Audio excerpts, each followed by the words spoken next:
여러분 골든타임이라고 들어보셨죠? 아마 서점에 가면은 이런저런 책의 제목들을 보면은 이런 골든타임 이런 단어를 아마 보신 적이 있을 것입니다. 이 골든타임을 문자 그대로 직역을 한다면 금과 같은 시간입니다. 요즘에 금값이 많이 올라갔죠. 그 정도로 정말 귀한 시간, 돈으로 살 수 없는 시간, 중요한 시간, 그런 의미가 바로 골든타임입니다. 근데 이 골든타임이란 말은 이 영어권 사람들이 사용하는 단어는 아닙니다. 물론 골든타임 그러면 알아는 듣겠죠. 하지만 이 골든타임을 영어권 사람들에게 표현하고자 한다면은 골든 아워, 금 같은 시간, 아니면 critical moment, 아주 치명적인 중요한 순간, 이렇게 설명을 해야 그 사람들은 알아들을 것입니다. 그러면 우리가 익숙하게 알고 있는 골든타임은 어디서 왔을까요? 이게 일본식 영어더라고요. 그러니까 우리가 알고 있는 영어 중에 일본 사람들이 사용하다가 우리에게 넘겨주고 간 단어들이 많지는 않지만 몇 개가 있습니다. 어쨌든 이 골든 타임, 골든 아워, 크리티컬 모멘트, 이 세 가지의 공통점은 우리의 인생 가운데 다시는 돌이킬 수 없는 시간, 절대로 놓쳐서는 안 되는 시간, 생명을 살릴 수 있는 그 시간, 금처럼 귀한 시간을 의미하는 것입니다. 다시 말해 우리의 인생을 바꿔놓을 수 있는 그 시간이 바로 골든타임이라는 것이죠. 그리고 더 중요한 것은 우리의 인생 가운데 이 골든타임이 찾아왔을 때 그냥 지나가네 하고 가만히 있는 것이 아니라 우리의 인생에 그 골든타임이 찾아왔을 때에 그 시간을 붙들어야만이 내 인생이 변하고 내가 살아날 수 있다는 것입니다.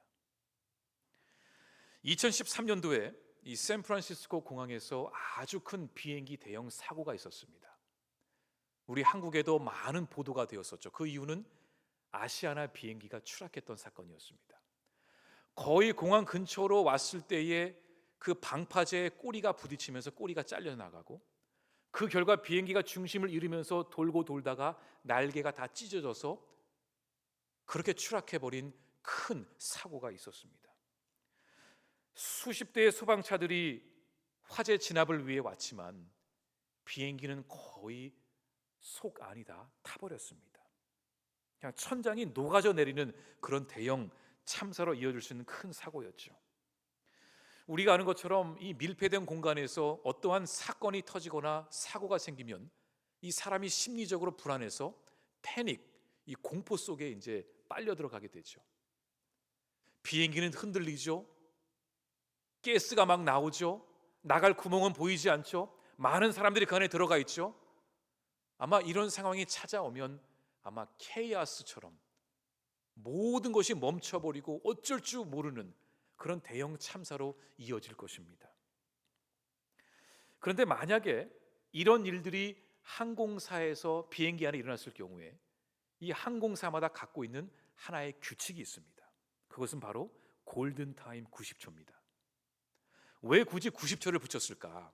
그 이유는 비행기의 사고로 사람들이 아무리 어려운 그 공포 속에 밀폐된 공간에 있을지라도 90초 안에 그 승객들이 빠져나갈 수 있으면 많은 생명을 살릴 수 있다는 것입니다. 그러니까 다시 말해 90초를 넘어가게 되면 그 비행기 안에 있는 사람들에게 어떤 일이 벌어질지 모르기 때문에 최대한 빨리 그 시간 안에 빠져나가야 한다는 것이죠.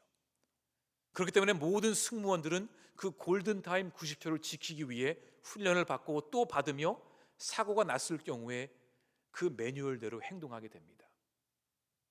물론 모든 사고들이 우리가 원하는 대로 흘러가지는 않겠지만 너무나 감사한 것은 이 당시에 일어났던 이 사건은 이 승무원들이 빠르게 90초 안에 모든 승객들을 대피시킬 수 있었으므로 소수의 사상자와 중상과 좀 가벼운 그런 가볍게 다친 사람들만 있었을 뿐 많은 사람들이 목숨을 건질 수 있었던 그런 일이었습니다.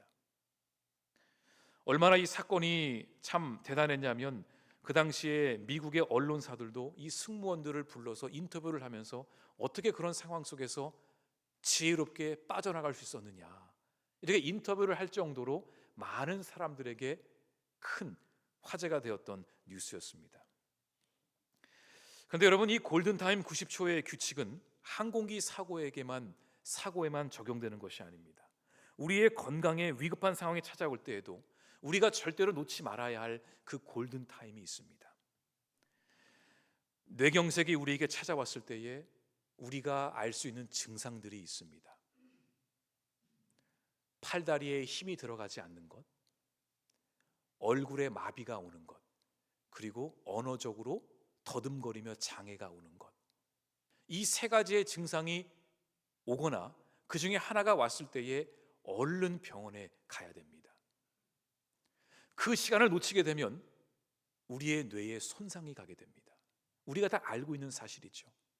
알고는 있지만 막상 그 상황이 닥치면 당황스럽고 잊어버리고, 그러다 보니까 그 중요한 골든타임을 놓치는 경우가 더러 있습니다. 그래서 미국에서는 이제 이런 뇌경색 증상으로 이제 제보를 받고 구급 요원들이 달려오면 두 손을 이렇게 들게 해요. 자, 아무개 씨 두 손 들어보세요. 근데 본인은 들었다고 생각하지만 들지를 못하는 거예요. 그러면 얼른 병원으로 데리고 갑니다.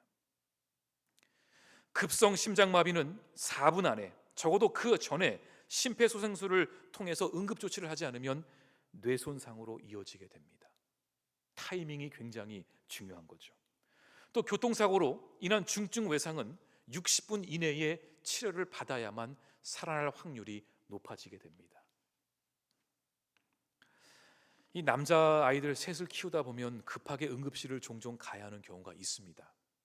언제 어디서 어떻게 놀다가 다칠지 모르기 때문에 저도 아들 셋을 키우면서 이 응급실에 여러 번 다녀왔습니다. 액자가 떨어져서 발등이 쪼개지기도 하고, 둘째가 화가 난다고 형한테 블록을 던져서 눈밑이 찢어지기도 하고, 뭐 여러 가지 일들이 이 남자아이들을 키우다 보면 일어날 수 있습니다. 그러니까 처음에는 우리 집 애들만 유별난가 보다, 남자아이들이라 그런가 이러고 말았어요. 그런데 제가 이런 얘기를 들었어요. 여자아이 둘을 키우는 부모님인데, 여자아이들은 아무래도 조용조용하게 노는 경우가 있겠죠. 그 언니랑 동생이 나란히 앉아가지고 뭐 그냥 주거니 받거니면서 놀고 있더래요. 그 뒷모습을 본 엄마 아빠가 그냥 조용히 놀고 있나 보다 그런 줄 알았는데, 가까이 가서 보니까 언니가 콩 하나를 집어서 동생 코에 집어넣고, 동생은 또 콩 하나를 집어서 언니 코에 집어넣고, 서로 넣고 넣다가 콩이 그냥 코 속에 가득 채워진 거예요. 그래서 급하게 응급실을 다녀왔다는 이야기를 들은 적도 있습니다. 그러니까 이 남자아이 여자아이를 떠나서 늘 아이를 키우는 입장에서는 언제 어떻게 사건이 일어날지 모른다는 거죠. 말씀드린 것처럼 저희 집에도 여러 가지 크고 작은 사건들이 있었지만 지금도 참 생각하면 아찔했던 적이 있는데, 지금 저희 큰애가 이제 대학교에 들어갈 나이가 됐는데, 그 아이가 4학년 때 동생이랑 자전거를 타고 간 적이 있습니다. 이제 아파트 안에서 자전거를 타고 놀고 있었는데 저는 뒤에서 이제 따라오고 있었죠. 근데 애들이 워낙 와일드하고 스릴을 즐기다 보니까 언덕에서 그냥 쫙 하고 내려가는 거예요, 자전거를 타고. 둘째는 좀 조심성이 있는데 큰애는 보기와 다르게 굉장히 이 와일드한 걸 즐기는 편이에요. 그냥 확 내려가는데 갑자기 꼬꾸라지면서 그냥 바닥에 뒹굴러 버린 거예요. 뒤에서 본 제가 저거 머리 깨졌겠다, 그럴 정도로 애가 그냥 자빠져 버린 거예요. 얼른 달려가서 이렇게 얼굴을 만져보고 이렇게 보니까 다행히 헬멧을 잘 써서 머리에는 이상이 없었는데, 애 얼굴을 자세히 보니까 앞니 2개가 없어져 버린 거예요. 아마도 넘어지면서 이빨을 먼저 부딪히면서 충격이 덜 이제 온 거겠죠. 그때 순간 제 머릿속에 이빨이 빠지면 1시간 이내에 다시 꽂으면 살아난다는 걸 제가 어디서 읽은 적이 있어요. 그때가 좀 저녁 무렵이었는데 급하게 바닥에서 이빨을 찾기 시작했습니다. 이 이빨이 어디 갔지? 얼른 찾아가지고 그 이빨을 들고 애를 업고 차에 태워서 근처 병원으로 갔습니다. 응급실로 간 거죠. 저는 그때 알았어요. 이빨이 빠졌을 경우에는 급하게 그 병원 응급실에 치과가 있는지 없는지를 확인을 해야 됩니다. 제가 간 병원은 치과가 없다라는 거예요. 병원은 컸지만 치과 의사가 없습니다 그러는 거예요. 일산병원으로 가세요. 얼른 차를 돌려서 일산병원으로 가서 사정을 얘기하고 선생님이 내려오셔서 1시간 바로 전에 두 이빨을 꽂았어요. 그 이유는 어떻게 됩니까? 그랬더니 지켜봐야 된대요. 애 얼굴이 막 이만큼 부어가지고 한 달 동안 여기 입 다 터졌으니까 입이. 한 달 뒤에 치과를 가서 사진을 찍어 보니까 선생님이 칭찬을 해주시더라고요. 정말 잘했다고. 1시간을 넘겼으면 이빨의 뿌리가 아마 내리지 못했을 거라고, 죽었을 거라 그러더라고요.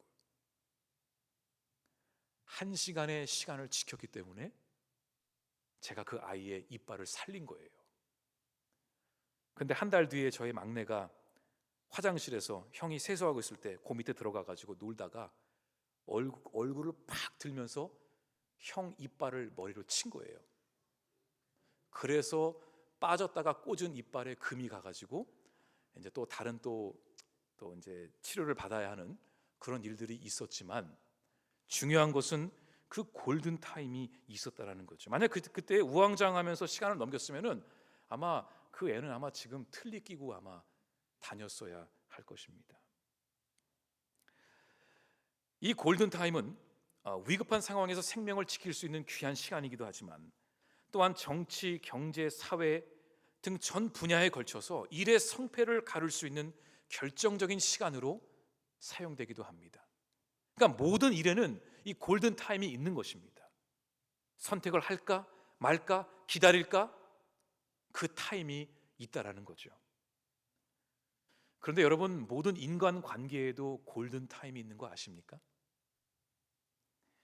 인간 관계도 타이밍입니다. 성격만 좋다고 인간 관계가 잘 되는 것은 아닙니다. 성격도 좋아야 되지만 타이밍을 잘 맞춰야 됩니다. 누군가를 칭찬할 때, 격려할 때, 용서를 빌 때, 품어줄 때, 그 사람의 마음을 만져줄 때, 이 모든 것이 타이밍이 있습니다. 지난번에 저희 막내가 이제 작년에 다리가 부러졌거든요. 두 군데가. 그리고 이제 그 철심을 빼기 위해 수술하려고 병원에 입원했는데 저는 그때 이제 교회에 있었죠. 수술이 오전이었으니까. 제가 그날 저녁에 분명히 아내에게 물었어요. 여보, 나 안 가야 될까? 안 와도 된대. 오지 말라고. 괜찮다고. 그날 저녁에 또 물었어요. 여보, 내가 내일 아침에 들릴까? 올 필요 없대. 그래서 저는 그냥 안 갔어요. 나중에 알고 보니까 당신이 그날 저녁에 와서 나한테 커피 한 잔 사줬어야지. 저녁에 못 오면 아침이라도 왔었어야지. 타이밍을 놓친 거예요. 그렇죠? 왜 저에게 갈 마음이 없었겠어요?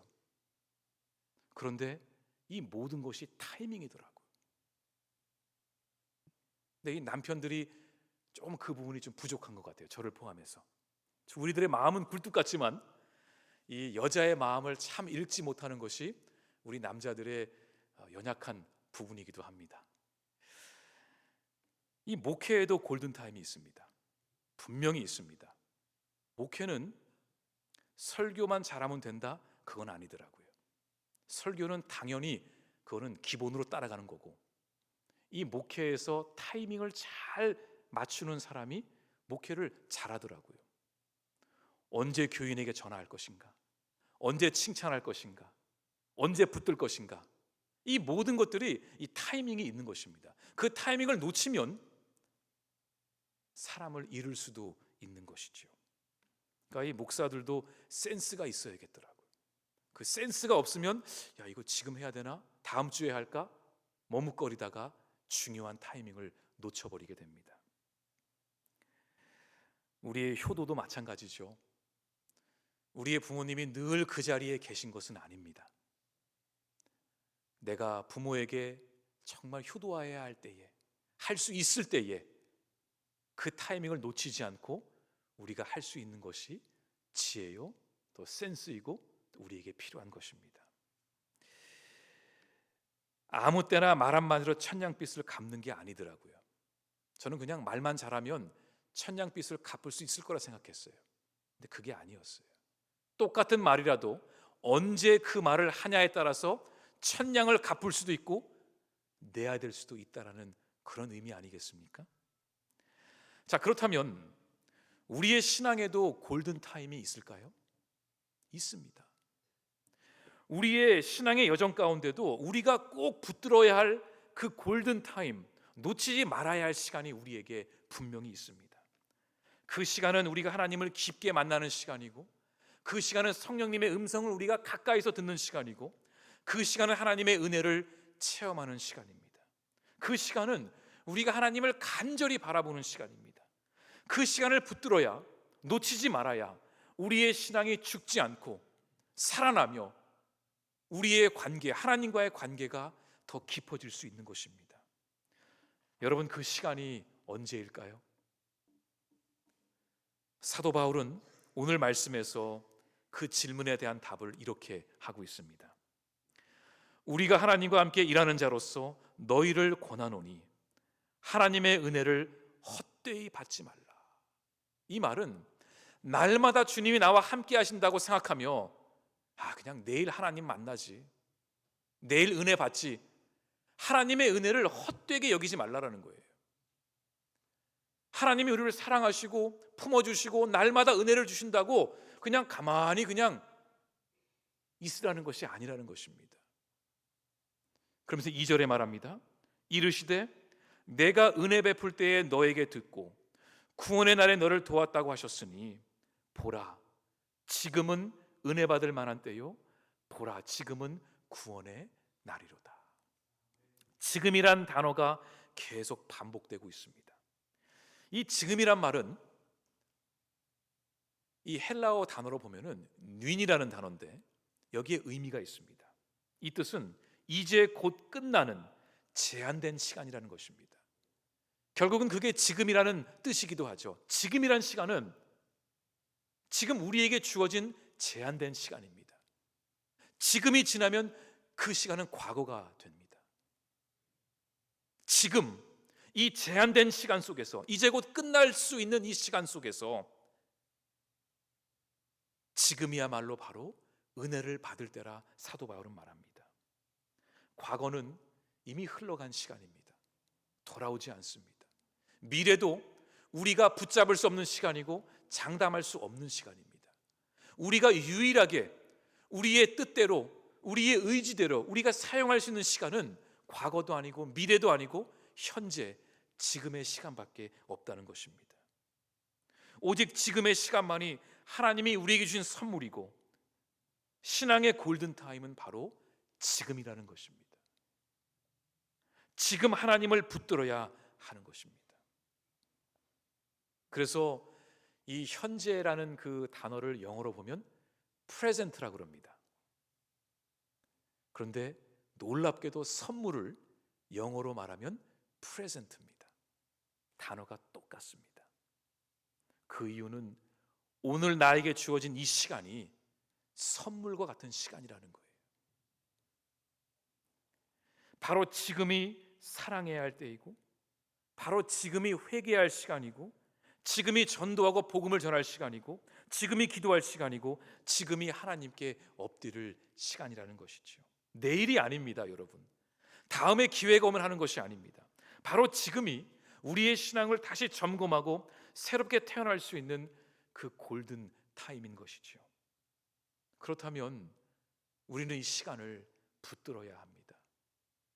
지금 이 시간을 붙들고, 지금 우리는 하나님을 더 간절하게 찾아야 하고, 지금 더 말씀을 붙들어야 하고, 지금이야말로 골방에 들어가 1대1로 주님을 마주해야 되고, 바로 지금이야말로 나에게 주신 하나님의 말씀을 붙들어야 하는 그 시간입니다. 여러 교인들이 주일날 이제 예배를 드리고 이런 고백을 합니다. 오늘 말씀 너무 좋았어. 은혜 받았습니다. 감동이 있었습니다. 깨달음이 있었습니다. 위로받았습니다. 하나님 살아계십니다. 그리고 집으로 돌아가요. 그런 다음에 그 받은 말씀을 잘 꺼내서 서랍장에 잘 넣어놓고 돌아섭니다. 그게 무슨 뜻이죠? 내가 좋은 말씀을 받고 깨달음이 있었지만 그 말씀대로 행하는 것은 다음에 하겠습니다. 여러분, 그 말이 되게 모순이에요.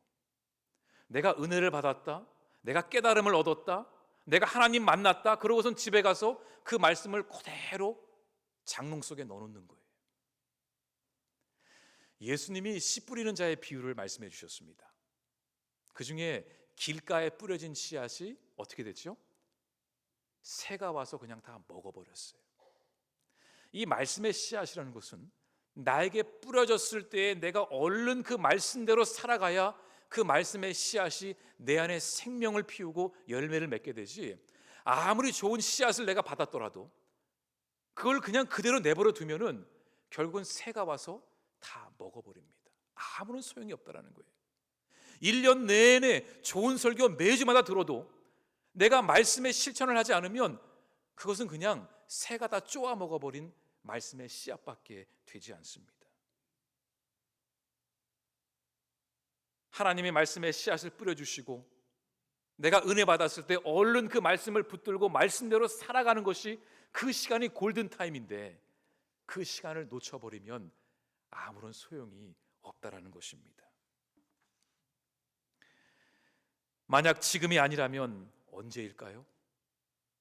여러분, 지금 하나님 붙들지 않으면 언제 붙들려고 마음속에 계획하고 계십니까?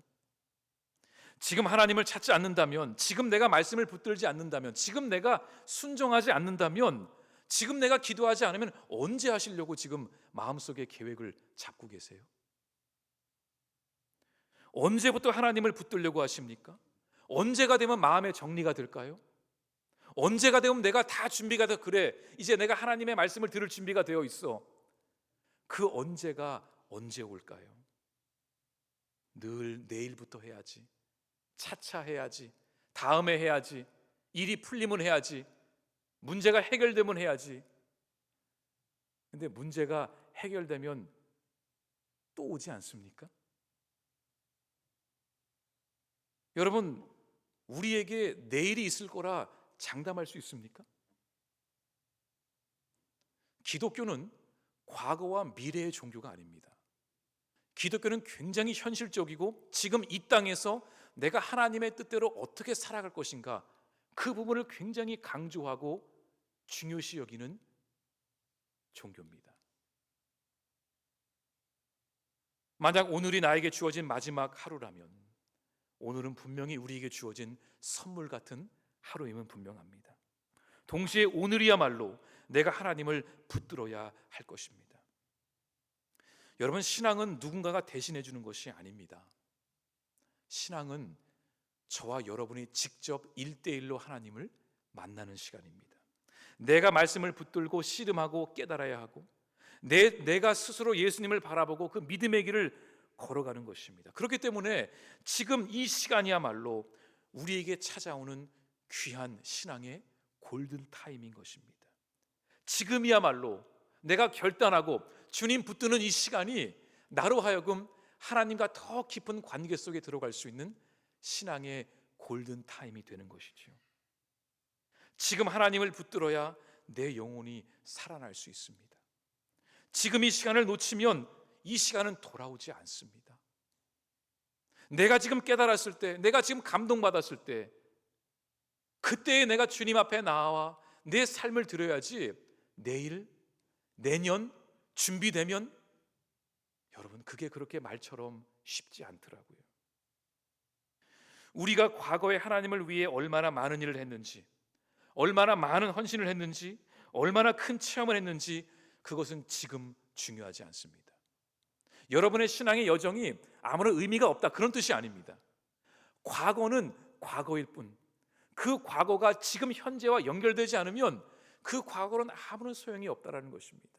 내가 과거에 하나님을 깊게 만나고 아무리 많은 헌신을 했었어도 지금 내가 주님을 만나지 못하면 그 과거는 아무런 소용이 없는 것입니다. 내가 과거에 주님을 못 만났어도, 내가 지금 주님을 만날 수 있다면 그것은 귀한 지금의 신앙이 될 것입니다. 아마 여러분의 가문 중에, 가족 중에 순교자가 있으실 것입니다. 아마 여러분의 가족 중에 오래전에 선교사님을 만나서 그 어려웠을 시절에 순교를 당한 분들이 있을 것입니다. 저도 어쩌다가 신방을 가면 4대 때 집안, 순교자의 집안, 이런 이야기를 들을 때가 있습니다. 저희 집안도 순교자의 집안입니다. 저희 아버지 쪽 3대, 저희 외가는 4대입니다. 저희 고조 할아버지가 경기도 광주에 있는 산속에 숨어 있다가 붙잡혀서 끝까지 예수를 부인하지 않고 결국은 30대의 젊은 나이에 순교를 당했습니다. 그럼 사람들에게 말합니다. 물어본다면, 예, 저희 집도 순교자의 가문입니다. 아버지 3대, 어머니 4대, 그런 믿음의 가문입니다. 이렇게 말할 수 있지만 중요한 것은 정작 내가 지금 하나님을 모른다면 그게 무슨 소용이 있겠어요? 부모님의 기도가 나에게 구원의 열쇠를 줄 수 있을까요? 그건 아닙니다. 우리 집안에 순교자가 있다고 내가 저절로 하나님께 구원받고 믿음의 사람이 되나요? 그건 아니에요. 결국은 내 신앙은 내가 붙들고 가야 하는 것입니다. 지금 나의 신앙이 중요한 것이지요. 내가 지금 내 인생을 주님 앞에서 어떻게 살아가고 있는가? 내가 지금 하나님을 찾고 있는가? 내가 지금 주님을 위해 살아가고 있는가? 예전에 받은 십자가의 은혜로 살아가는 것이 아니라 내가 지금 십자가의 은혜로 살아가고 있는가? 이것이 중요합니다. 주님이 지금 나를 찾아오신다면 나에게 찾을 수 있는 것은 지금의 믿음일 것입니다. 과거도 아니고 미래도 아니고 지금 나의 믿음의 상태를 보시고 주님은 평가하시겠지요. 지금 내게 믿음이 없으면 아무런 소용이 없습니다. 하나님의 은혜는 그냥 시간을 정해놓고 나서 기다리면 주는 것이 아닙니다. 그냥 가만히 있으면 하나님의 은혜가 오겠지? 그것이 아닙니다. 그냥 가만히 있으면 아무 때나 하나님이 주시겠지? 그렇게 생각하면 안 됩니다. 하나님의 은혜는 늘 우리에게 하나님이 주시기 위해 준비하고 계시지만, 늘 하나님의 은혜가 우리 가운데 임할 수 있지만, 우리도 그 하나님의 은혜를 사모하며 지금 그 은혜의 자리에 나아가야 하는 것이지요. 시편 107편 9절에 보면 이런 말씀이 있습니다. 그가 사모하는 영혼에게 만족을 주시며 줄인 영혼에게 좋은 것으로 채워주심이로다. 그러니까 사모하는 자에게 하나님은 은혜를 주시는 분이세요. 히브리서 4장 16절에 이런 말씀이 있습니다. 그러므로 우리는 긍휼하심을 받고 때에 따라 돕는 은혜를 얻기 위하여 은혜의 보좌 앞에 담대히 나아갈 것이라. 아멘. 여러분, 우리의 인생 가운데 우리가 늘 하나님을 똑같이 같은 마음으로 섬길 수 있는 것은 아닙니다. 왜냐하면 우리도 점점 나이가 들어가며 우리의 상황이 바뀌어지며 내가 젊었을 때처럼 지금 하나님을 섬기지 못할 수도 있습니다. 물론 나이가 들어서도 하나님을 섬길 수 있습니다. 그리고 하나님은 그런 자의 삶을 기쁘게 여기십니다. 내가 나이 들었으니까 아무것도 안 해. 그거는 올바른 자세가 아닙니다.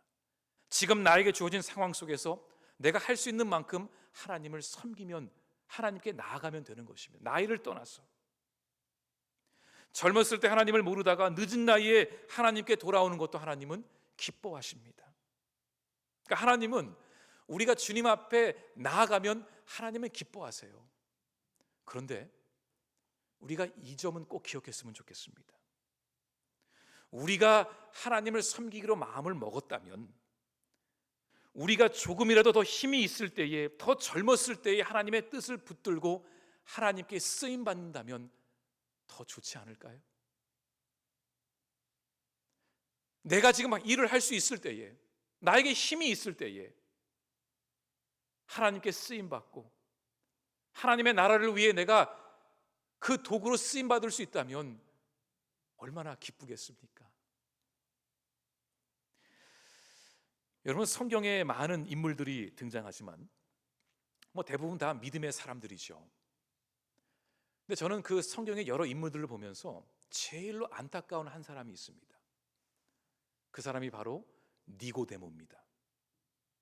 이 니고데모는 예수님 당시에 아주 지식층 중의 지식인, 학자 중의 학자, 종교계의 리더 중에 장로급이 되는 리더였습니다.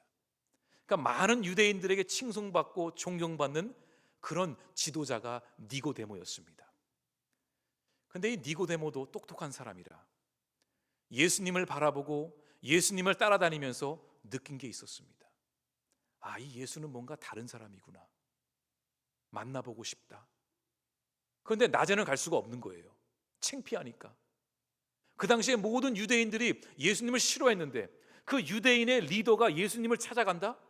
이거는 격이 떨어지는 행동 같아 보인 거예요. 그래서 니고데모가 밤중에 아무도 안 볼 때 예수님을 찾아갑니다. 그리고 예수님께 묻습니다. 예수님, 제가 거듭나기 위해서 어떻게 해야 됩니까? 이것은 니고데모가 늘 갖고 있던 영적인 질문이었어요. 거듭남, 다시 태어남. 그러니까 예수님은 그 니고데모에게 친절하게 다 가르쳐 주세요. 니고데모는 분명히 알았을 것입니다. 이 예수님은 진정으로 하나님의 아들이구나. 분명히 그걸 알고 돌아갔을 것입니다. 그런데 여러분은 언제 다시 니고데모가 예수님을 찾아오는지 아세요? 예수님이 돌아가신 다음에 용기를 내서 대낮에 예수님의 시신을 달라고 본디오 빌라도를 찾아옵니다. 너무너무 안타까운 거예요. 진작에 깨달았더라면 예수님 살아있을 때에 주님의 제자가 되어서 그의 인생을 드렸다면 얼마나 좋았을까. 예수님 돌아가신 다음에 그제서 용기를 내서 찾아온 니고데모가 너무 불쌍하고 안타까운 것입니다. 물론 돌아왔으니 우리 하나님 기뻐하시겠죠. 하지만 그에게도 분명히 골든타임이 있었는데 놓친 것입니다. 하지만 반면에 옥합을 깨트린 여인도 있습니다. 이 여인은 예수님을 만나자마자 마음속에 깨달음이 있었고, 내가 예수께 내 인생을 드려야겠다. 얼른 집에 가서 그 옥합을 가지고 와서 예수님의 발 아래에 엎드려 그 옥합을 깨트렸습니다. 옥합이 얼마나 비싸고 그걸 떠나서 이 여인에게 가장 중요했던 그 전부를 주님께, 그 자리에서 주님께 내어드렸습니다. 그리고 예수님은 그 옥합을 깨트린 여인을 칭찬하고 또 칭찬하셨어요. 왜 그러셨을까요? 비싼 옥합을 깨트렸으니까요? 아니었어요. 이 여인은 예수님을 만나고 즉시 주님께로 나아왔기 때문에 예수님은 그 여인의 용기와 담대함, 그 믿음을 높게 평가하신 것입니다. 사랑하는 성도 여러분, 내일까지 기다리지 마시고 오늘, 지금 결단하시기 바랍니다. 내 인생 하나님께 드려야겠다. 드리지 않고는 어떻게 될지 그거는 생각하지 마세요. 드려본 다음에 그게 안 좋으면 그땐 여러분 결정하세요. 하지만 내 인생을 드려보지도 않고 내가 먼저 그냥 안 하겠다, 그렇게는 생각하지 마세요. 지금 이 골든타임을 놓치지 마시고 하나님께 여러분의 모든 것을, 그 믿음을 주님께 내어드릴 수 있기를 간절히 바랍니다. 이번 한 주도 우리 풀향기 성도 여러분, 말씀과 기도로 한 주 승리하고 우리 돌아오는 주일날 기쁨으로 다시 만날 수 있기를 간절히 소망합니다. 기도하겠습니다. 하나님, 오늘 주신 말씀을 붙들며 주님께 간절히 기도하며 나아갑니다. 내일이 아니라, 과거가 아니라 지금 이 순간 주님께 믿음으로 고백하며 나아가는 우리 모두가 되게 하여 주시옵소서. 지금이야말로 주님을 붙들 때임을 믿게 하시고, 지금이야말로 기도하며 말씀 붙들며 주님의 뜻 가운데 살아가는 그 귀한 시간임을 깨닫게 하셔서 우리 모두가 주님 안에서 승리하는 믿음의 성도들 되게 하여 주시옵소서. 이 모든 말씀 예수님 이름으로 기도드립니다.